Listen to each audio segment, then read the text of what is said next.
Yo, what's going on, guys? We're here with my series, episode 4 of Who Will This Team Draft? We've already done the first 3 picks with the Hornets, Spurs, and Trailblazers. Now, right here, I attended the NBA Scouting Combine this past week in Chicago. And from a conversation with sources who spoke with some overtime elite coaches, supposedly the belief with Amen Thomas is that he will not make it in the NBA as a point guard, and he's actually a wing. And for him to have success in the NBA, he will have to become a wing, and he's not actually a point guard. That's from his coaches at Overtime Elite. Now, there's more and more belief the pick will be traded, but we're going to operate under the assumption that they keep the pick, the Houston Rockets. Now, knowing Ime Udoka, who says he wants to win now, the natural assumption right here is they would take Cam Whitmore because the guy weighs almost 240 pounds and is an athletic freak. All right.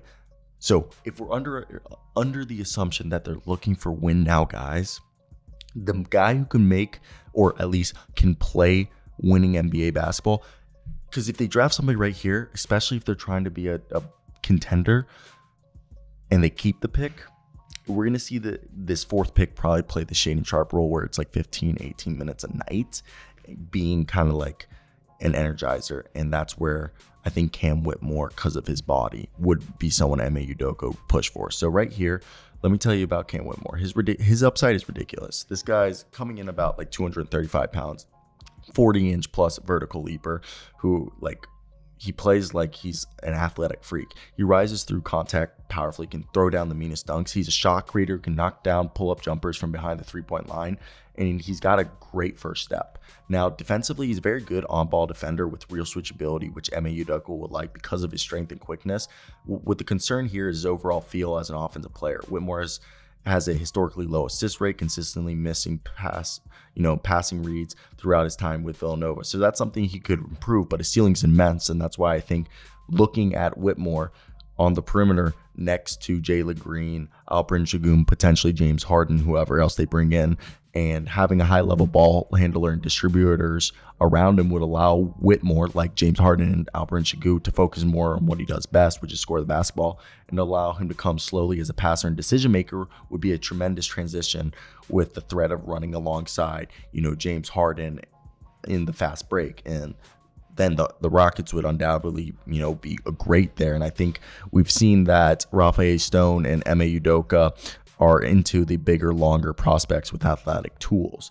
Now, the other guy that they could go is obviously Amen Thompson, who he's the first of the Thompson twins that will probably go. And Amen is, coming out the draft being ruled the point guard.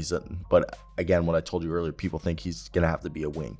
He's an electric athlete out in space and transition, gets buckets easily, and he's got a great first step. He attacks the basket aggressively. He's a high-level passer and playmaker. Defensively, he's got some mechanical issues to clean up, but his length and athleticism give him all sort of upsides. He needs more experience making half-court reads on offense and even on defense, but it's extraordinary. The idea of him being paired with Jalen Green, pushing the pace, and even, James Harden, Kevin Porter Jr. running up the court, it would be really cool. But again, if James Harden and this team is trying to be a contender, Cam Whitmore might be the better fit. Now, if they think they need to bring in front court help, Taylor Hendricks is 6'9" with over 7 feet. His floor is Chris Boucher, but there's a chance that he could be like Jonathan Isaac. I was talking with another journalist, a guy who's trying to become a scout, and he compared him to a smaller Jonathan Isaac, and I agreed. And I said, worst comes to worst, he'll be like Chris Boucher in that year when Chris Boucher was a 6th man of the year candidate, where he averaged like 13.5 points. But this is a guy who averaged 15.7 rebounds, shooting almost 40%.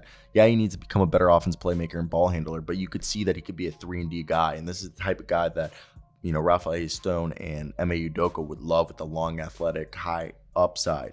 And he fills a real need as a shooter for a team that could really use one, as well as, being this skill level fit to a team that is a multifaceted positional player with a high end, upside. And it's a little bit risky, but off ball, he shows impact as a weak side rim protector who can, fly over and help situations and block shots. So I think this is definitely a guy you should check out.